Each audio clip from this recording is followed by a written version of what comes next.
Le pape François a reçu une délégation de communicants au service de la custodie de Terre Sainte, à l'occasion du centenaire de la revue. La célébration à Cana lors du dimanche qui commémore le miracle de Jésus au cours d'un banquet de noces. Le 17 janvier, l'église maronite de Jérusalem a célébré la fête du Père de la vie monastique. Un voyage à travers d'anciens souvenirs au musée d'Israël et au musée Terra Sancta. Le moine syrien orthodoxe Boulos Kano a transcrit à la main les évangiles en syriaque littéraire ou araméen. La semaine de prière pour l'unité des chrétiens est célébrée en Terre Sainte depuis le 22 janvier.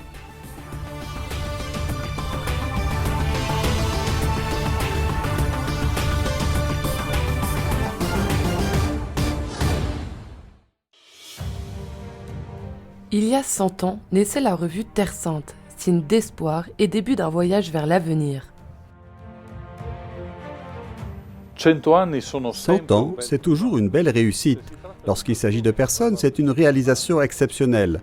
Lorsqu'il s'agit d'institutions, c'est une réalisation importante. Pour les journaux et les magazines, c'est une réalisation significative. Pour célébrer cet important anniversaire, un groupe de rédacteurs et de collaborateurs du magazine a été reçu par le pape François au Vatican, ce lundi 17 janvier. Composée de 44 personnes, la délégation, conduite par le frère Francesco Patton, reflétait une grande variété d'origines nationales et linguistiques. L'audience avec le Saint-Père s'est déroulée dans la salle Clémentine du Palais apostolique au Vatican. Il y a 100 ans, a déclaré le custode de Terre Sainte en s'adressant au pape, la naissance de notre revue a été un signe d'espérance et nous souhaitons que la revue continue aujourd'hui à être un signe d'espérance en racontant les semences de bien semées dans les sombres sillons de l'histoire, dans cette petite partie du monde où l'histoire humaine est devenue l'histoire du salut. Faire connaître la Terre Sainte signifie transmettre le 5e évangile, a déclaré le pape dans son discours, c'est-à-dire l'environnement historique et géographique dans lequel la parole de Dieu a été révélée, puis s'est faite chair en Jésus de Nazareth, pour nous et pour notre salut. Grâce aux moyens de communication sociale, vous pouvez enrichir la foi de nombreuses personnes, même celles qui n'ont pas l'occasion d'effectuer un pèlerinage sur les lieux saints. Vous pouvez faire connaître les personnes qui y vivent aujourd'hui pour essayer de construire dans un contexte complexe et difficile comme celui du Moyen-Orient, une société fraternelle. Je vous remercie parce que, pour raconter l'histoire de la Terre Sainte, vous faites l'effort de rencontrer les gens là où ils sont et comme ils sont. En effet, pour réaliser vos reportages, enquêtes et publications, vous ne vous limitez pas aux territoires les plus tranquilles, mais vous vous rendez également dans les réalités les plus difficiles et les plus souffrantes, comme la Syrie, le Liban, la Palestine et Gaza. À la fin de l'audience, le pape a salué personnellement toutes les personnes présentes, en remettant à chacun un chapelet. Pour tous les moyens de communication de la custodie et pour tous les communicateurs de la custodie, a souligné le frère Francesco Patton, le message du Saint-Père est un encouragement. Cela donne un grand élan, car dans le message qu'il nous a adressé, le pape nous a rappelé combien il est important que la communication soit au service de la fraternité et du dialogue, qu'il y ait cette capacité à user ses chaussures pour trouver de belles histoires positives à raconter même au milieu des situations très difficiles, comme celles vécues en Terre Sainte et dans tout le Moyen-Orient.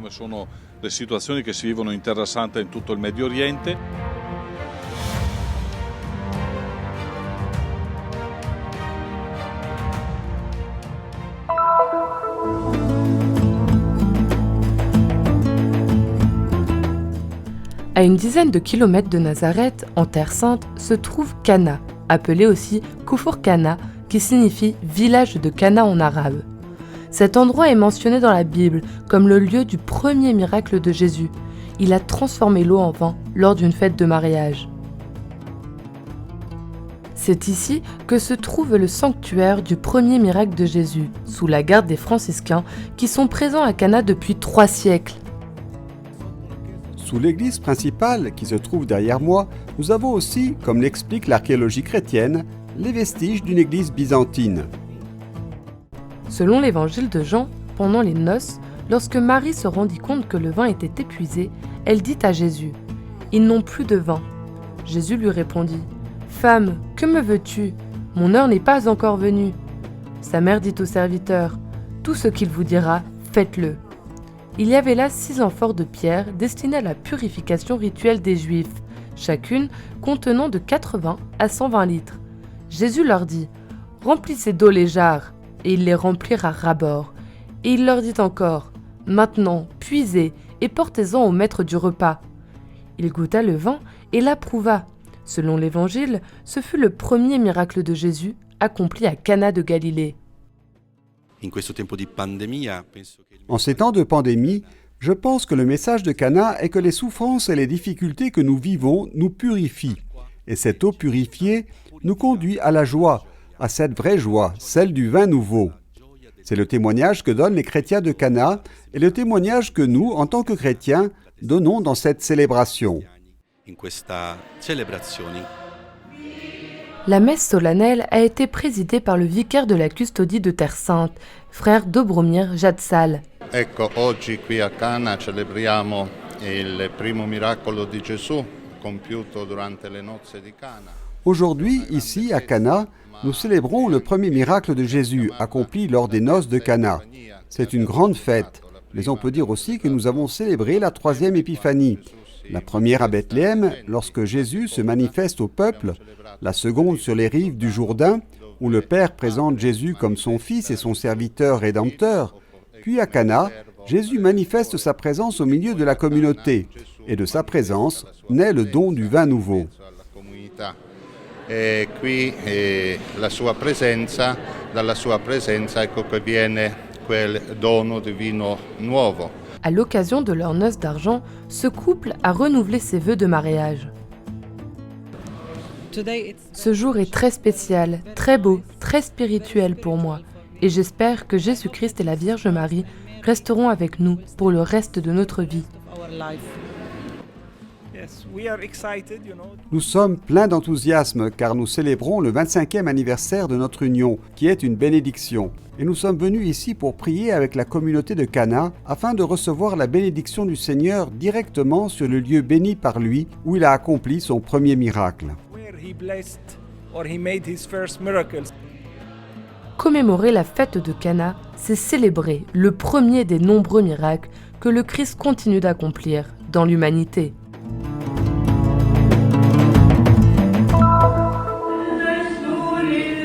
Le 17 janvier, l'église maronite de Jérusalem a célébré la fête de Saint Antoine Abbé. Saint Antoine est un ermite et moine égyptien, à l'origine de la vie monastique telle que nous la connaissons aujourd'hui. Saint Antoine a vécu entre le 3e et le 4e siècle et est considéré comme le père de la vie monastique. Il a voulu mettre en pratique les paroles de l'évangile de Matthieu. Si tu veux être parfait, va, vends ce que tu possèdes, donne-le aux pauvres et tu auras un trésor dans les cieux. Puis viens, suis-moi. La célébration eucharistique a été présidée par le père Antoine Douéhy, curé de la paroisse maronite de Jérusalem, qui a rappelé dans son homélie comment la vie des moines orientaux est fondée sur la règle de Saint Antoine. Pour nous, Saint Antoine est toujours vivant, notamment dans la vie et l'exemple des moines, dont toute la vie est consacrée à l'adoration de Dieu d'une part et au service de l'homme d'autre part.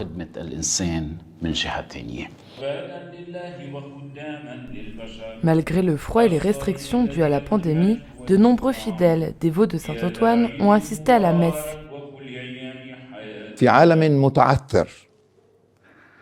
Dans un monde où règnent les guerres et les pandémies, revenons aux valeurs de la vie. Demandons l'intercession de Saint Antoine en ces temps difficiles et prions pour qu'il protège le Moyen-Orient et nous aide à retrouver une vie normale après cette pandémie.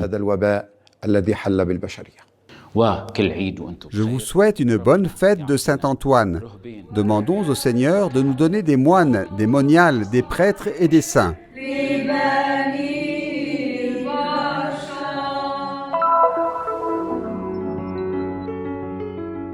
Croix, bagues, médaillons et bracelets, mais aussi burettes pour l'huile sainte à rapporter de Terre Sainte en souvenir. Au musée d'Israël à Jérusalem, les souvenirs des premiers pèlerins en Terre Sainte à l'époque byzantine sont exposés, exprimant une dévotion pas trop éloignée de celle de notre époque. Toucher la sainteté des lieux et rapporter quelque chose à partager à leur retour. In the 4th century, the holy sites were Au IVe siècle, les lieux saints ont été redécouverts et cela a déclenché un énorme flux de pèlerins qui ont visité les lieux saints les uns après les autres et, fait intéressant, ont fait ce que nous faisons aujourd'hui. Ils ont acheté des souvenirs pour les ramener chez eux. They buy souvenirs and collect souvenirs and bring them home. À l'époque, comme aujourd'hui, les souvenirs étaient liés aux lieux visités. L'Annonciation à Nazareth, la Nativité et l'adoration des mages à Bethléem, tandis que les reproductions de crucifixion et de résurrection abondaient sur les étals de Jérusalem. Toucher la sainteté de ces lieux signifiait aussi l'emporter avec soi et une fois rentré chez soi, la partager avec les amis et la famille qui ne pouvaient pas venir. Nous suivons les traces des pèlerins et arrivons au musée Terra Sancta. Nous sommes accueillis par le frère Eugenio Aliata, archéologue et directeur du musée.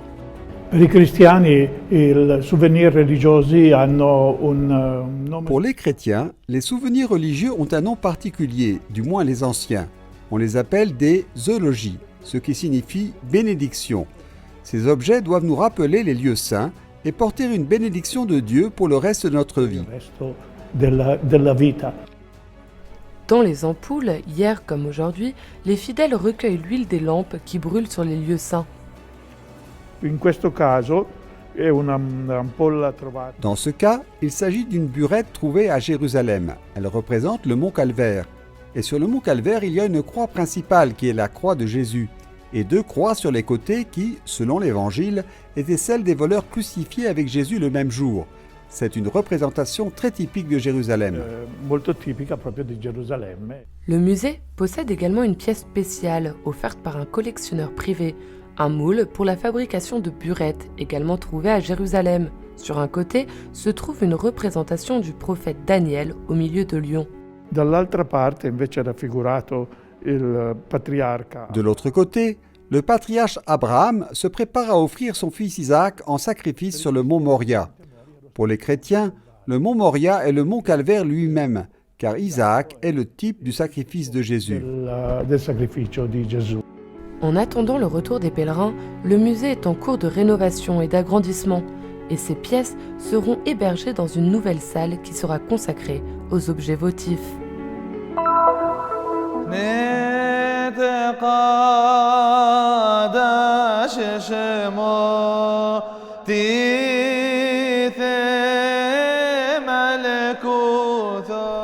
Après un long travail, le moine syrien orthodoxe Boulos Kano a achevé la rédaction des évangiles en syriaque littéraire. L'œuvre, entièrement écrite à la main, a été publiée dans un volume à la couverture rouge, symbole du sang du Christ, tandis que les pages sont décorées d'or, couleur du Christ roi. J'ai répondu à un appel de Dieu, celui de faire revivre la langue araméenne dans ce pays, ici en Terre Sainte, là où le Seigneur Jésus a vécu. Le père Boulos a entendu cet appel l'année dernière, pendant les mois d'isolement dû à la pandémie de coronavirus. J'ai ressenti le désir d'écrire l'évangile en araméen et je me suis dit, « Seigneur, si telle est ta volonté, donne-moi un signe. » Le lendemain, une colombe est venue se poser sur ma fenêtre. Cela ne s'était jamais produit auparavant et j'ai pensé que c'était un signe du Seigneur, mais je n'en étais pas encore sûr. La colombe est revenue le lendemain et le jour suivant et je me suis dit que c'était bien un signe du Seigneur. Et c'est ainsi que le père Boulos a commencé à écrire en commençant par l'évangile de Marc. J'ai choisi de commencer par l'évangile de Marc, d'abord parce que je vis au monastère de Saint-Marc, et ensuite parce que c'est le plus court, 16 chapitres. Je me suis dit, essayons et voyons si je peux le faire.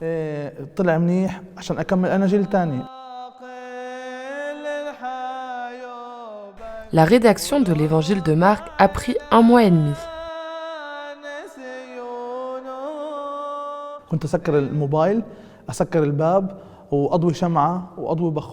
J'ai éteint le téléphone portable et fermé la porte, allumé une bougie et de l'encens et posé ma main sur la Bible pour me bénir et bénir mon travail et pour éviter les erreurs. L'écriture en syriaque littéraire a été utilisée par les Perses syriaques au XIVe siècle. Aujourd'hui, il est toujours utilisé par l'Église syrienne orthodoxe, syrienne catholique et maronite. Il est beaucoup plus articulé et compliqué que le moderne. Le père Boulos a écrit sur du parchemin fait de peau de mouton, en utilisant des plumes spéciales. Nous sommes fiers de notre histoire. Nous apprécions notre Église, notre science et notre langue. Le père Boulos a écrit à la main plus de 4000 textes en syriaque littéraire, tirés de la Bible, afin de diffuser la connaissance de cette langue. Ces textes ont également été reproduits sur plusieurs objets, offerts à des représentants politiques ou religieux, mais aussi à des écoles et des associations, pour montrer que la langue du Christ est toujours vivante aujourd'hui.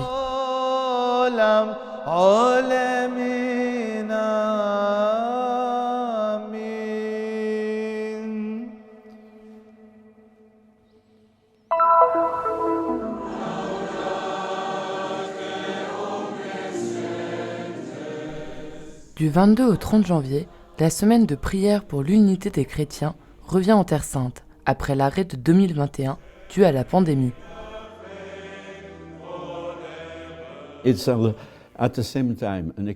Elle est à la fois l'expression des relations fraternelles qui existent déjà et une aide, un instrument pour promouvoir des relations encore plus fraternelles et amicales entre les chefs des églises. L'année dernière, des événements encourageants pour le cheminement œcuménique en Terre Sainte ont eu lieu, à commencer par le voyage du pape à Chypre et en Grèce, avec des rencontres fraternelles avec les patriarches et évêques orthodoxes. Même le chemin synodal, commencé au niveau local, peut montrer le visage, peut-être moins connu, mais plus réel, de l'œcuménisme.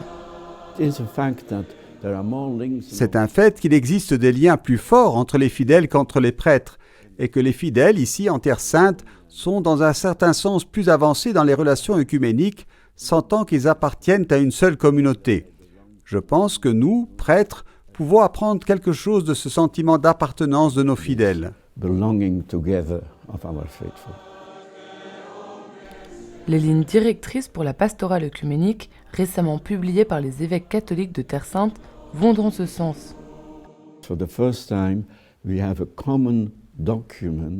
Pour la première fois, nous disposons d'un document commun de l'Église locale sur la manière dont nous entendons vivre avec cette réalité du passage de nos fidèles d'une confession à l'autre.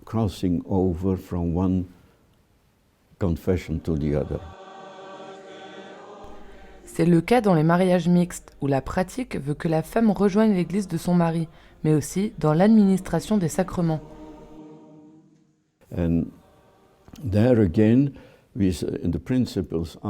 Et là encore, les principes sont les suivants. Nous devons toujours encourager les gens à participer à la vie sacramentelle de leur propre Église. Mais en même temps, s'ils viennent à nous pour un besoin spirituel, nous ne pouvons pas les refuser, en respectant toujours leur appartenance confessionnelle.